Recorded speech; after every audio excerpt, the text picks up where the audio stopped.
Hi guys, Steve the Amateur Historian. How you doing? I'm outside getting that last little bit of sun in my face because it's getting a little chilly outside, and the basement is getting AC and it's already cold down there, so I'm cold. But I'm just bringing you another quarantine story that has nothing to do with actually being quarantined in and of itself, although I'm certainly getting tired of it.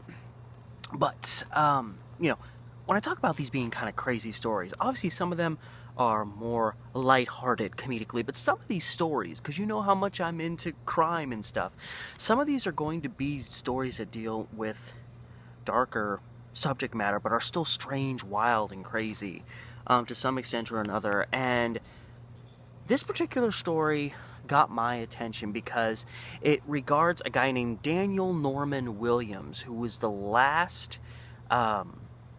Oregon resident to be executed via death by hanging.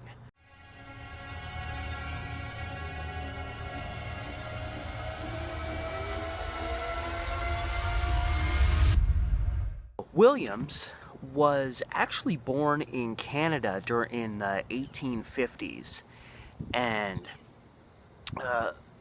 like a lot of people that ultimately end up executed, he had a fairly lengthy rap sheet. He had a history of crime, and he actually served, in the 1890s, he was serving time in a Nebraska prison.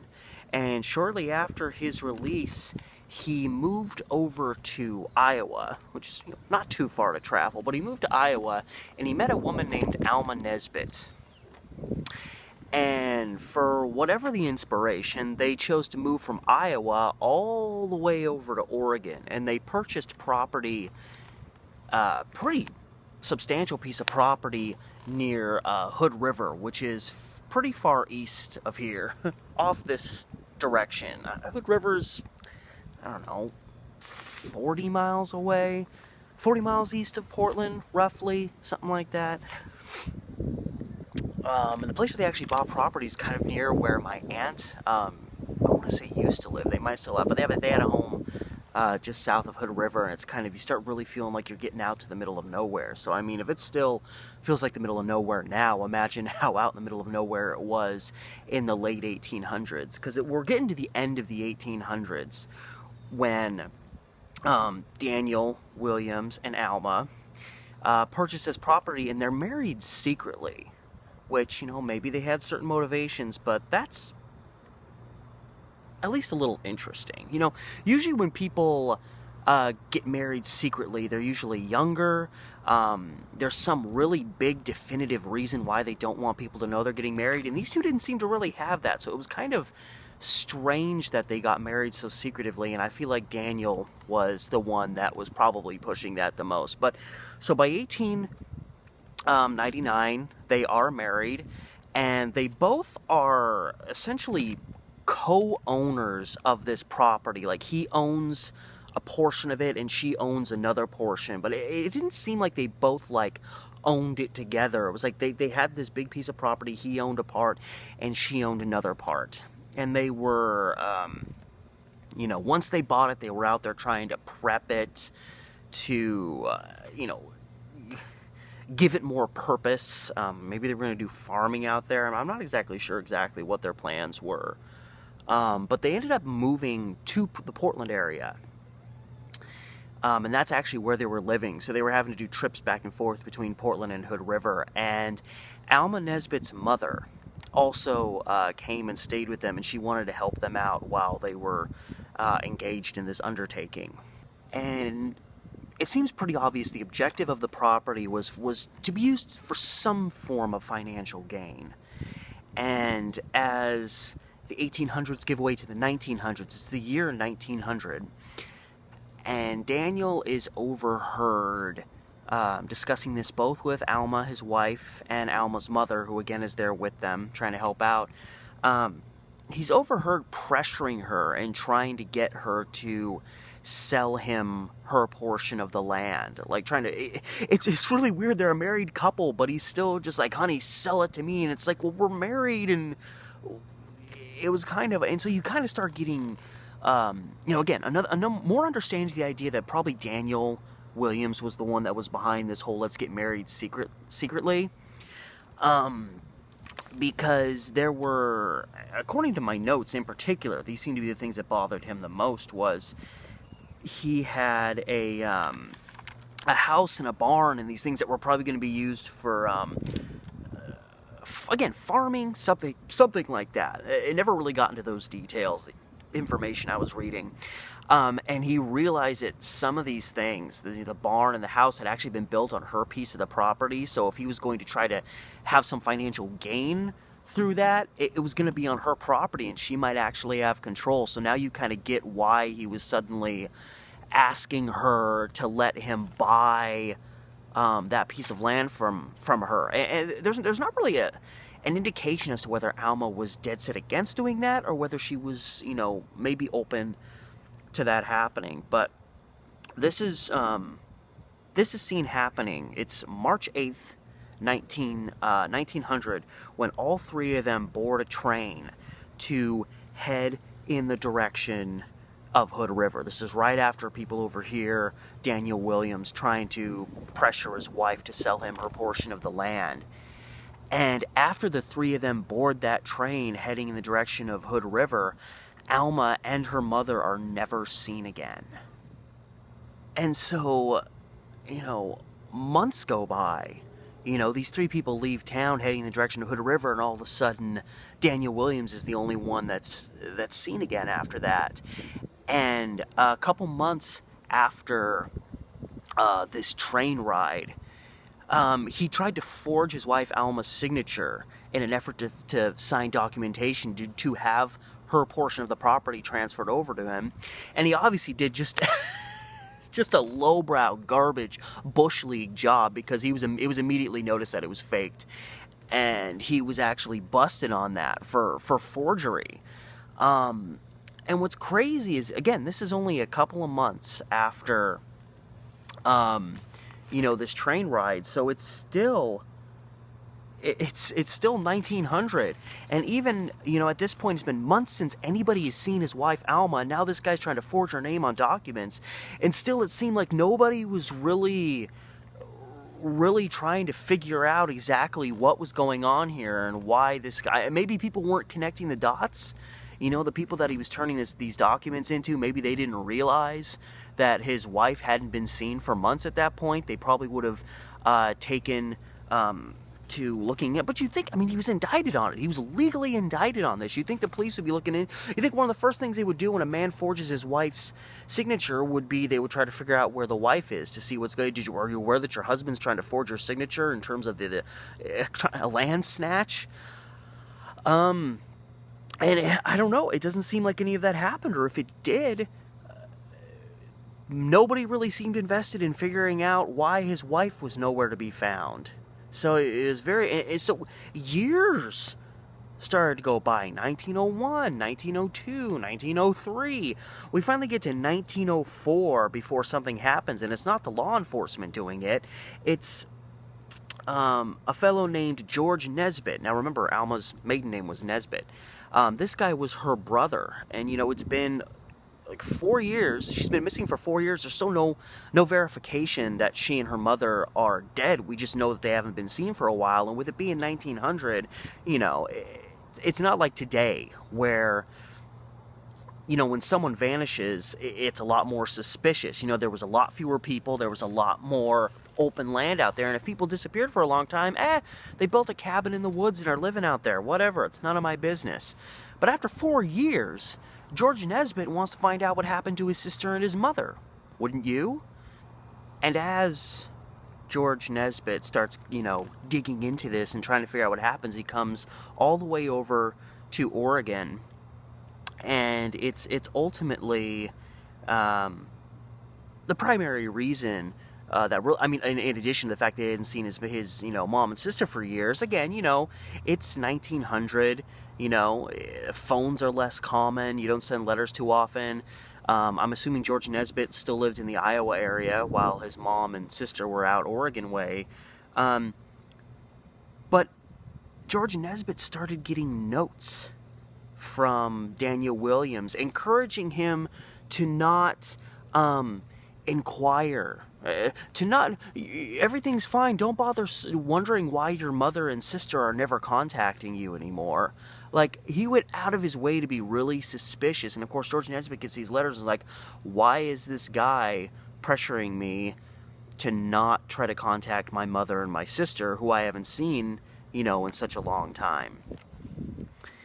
And then it comes out that Williams had been traveling around with another woman who he had been, had said this was his wife. It was a woman who was posing as Alma. I couldn't really find much information. I mean, it was a brief search, but I couldn't really find much information about who this woman actually was, because she obviously wasn't the real Alma. But he was, and that may have been one of the reasons that, people weren't really suspicious as to why Alma was missing, was because people saw him with her. But you'd still think, when he got busted in 1900, it was the summer of 1900, with trying to forge documents, they would try to get in touch with his actual wife. And even if he had this fake Alma with him at this point, you'd think they'd be able to determine pretty quick, whoa, no, you are not the real Alma. And at that point, you're wondering, that would instigate it even further. Where's the real Alma? Why are you traveling around with a woman who's posing as your wife while you're trying to clearly steal her property?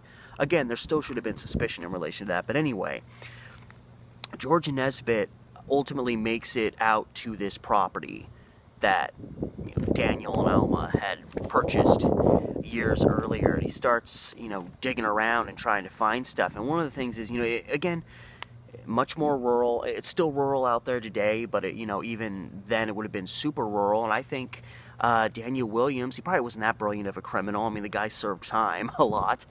And it was obvious that, he probably figured it was such a rural area where their property was that nobody was going to stumble onto it on accident. Nobody was going to go out there and mess with it, because there was evidence all over the place that something had happened. Specifically, in his search, George Nesbitt discovered gunny sacks that had blood on them. Now, maybe this was blood from animals, but it's still suspicious. He discovered long gray hairs on the property, which matched with the kind of hair his mother had.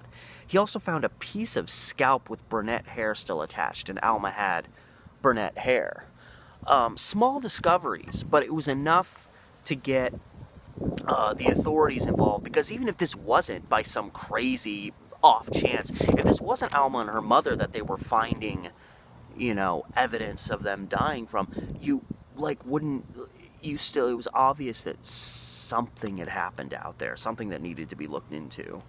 And here's where things get really, really strange, is because now there's obvious evidence of a crime happening on this property. Again, potentially regarding people who have been missing for a long time. So a warrant's put out for Daniel Williams, and he's tracked down in Bellingham, Washington, kind of just up north of Seattle. And so once they bust him, obviously they start looking into him a little bit deeper. And yeah, he's served time in prison, and yeah, he's had this wife that's been missing forever. But what they don't realize is that besides Alma, Williams had been married 6 different times in his life, and he still had a legal wife back in Nebraska. So he was a bigamist, among other things, like being a forger and probably a murderer. And they also discovered, looking into him, that 2 of his other wives had died as a result of poisoning. Now, I mean, it's already suspicious if you have one wife that was poisoned to death somehow. The significant other is always going to be the one that's, suspected first. But maybe in a long shot, maybe somebody else did it. A stalker, a creeper, someone with an axe to grind, who knows. But when you have 2 wives in your life that die the same way, you're killing those women.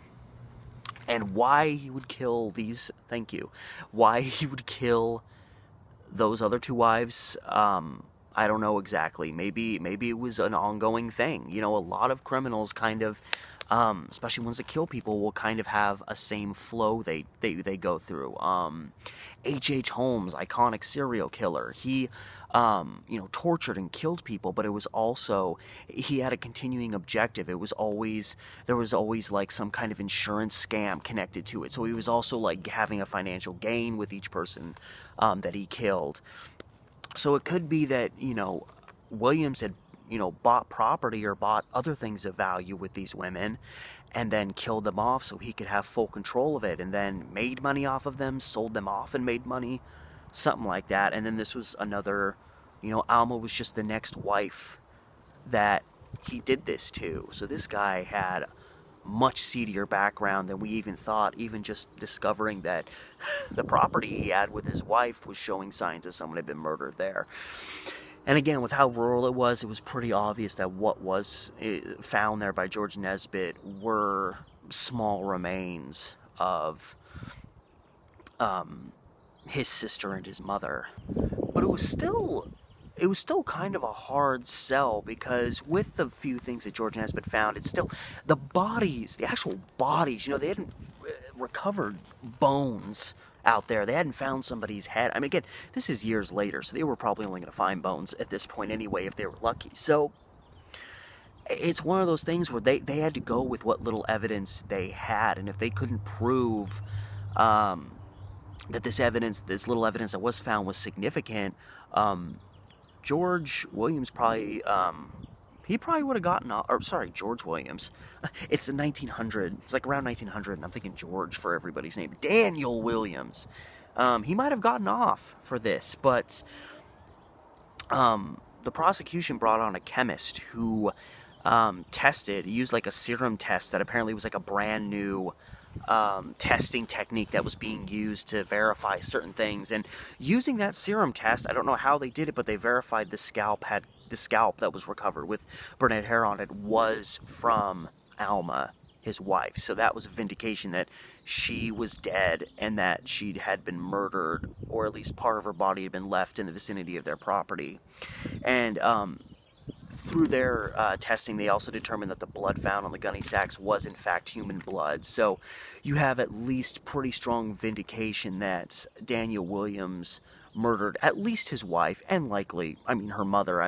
He went out there with both of them. What were the odds that somebody else was just lurking around who just randomly killed this woman's mother right after she was killed?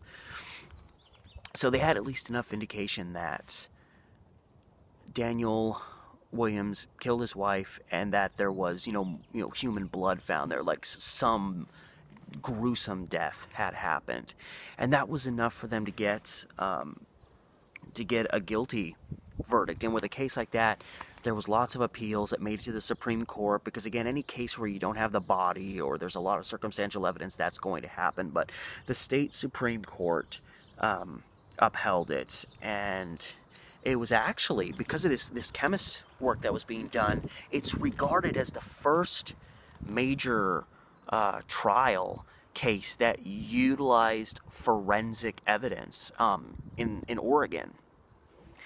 And it was believed, when all was said and done, that Daniel Williams likely attacked these women. The fact that pieces of scalp were found makes me think he probably attacked them with a knife or an axe or a hatchet or something like that. And they theorized that after he had killed these women, he'd probably burn their bodies up on that property, and that's why so little was there to be found. That's what is generally believed happened to these women at the hands of Daniel Williams. And he was executed by hanging July 21st, 1905, that being the last time that a resident of Oregon was executed via hanging. And just a wild story. One of those stories where people are coming and going from town, everything seems normal, and then suddenly some people leave town and they're never seen again. And, sometimes when that happens, it's just people going about their lives in a new way. And sometimes it's because something bad happened. And the latter obviously happened in this case. So thank you so much for watching this new episode of Crazy Stories while I'm trapped here in freaking quarantine. Well, and you are as well, for the most part, probably. Um, Remember, as always, to like, share, subscribe, hit up my Patreon if you want, all those good things. And until next time, this has been Steve the Amateur Historian. Stay safe, stay clean, stay healthy, and I'll see you next time.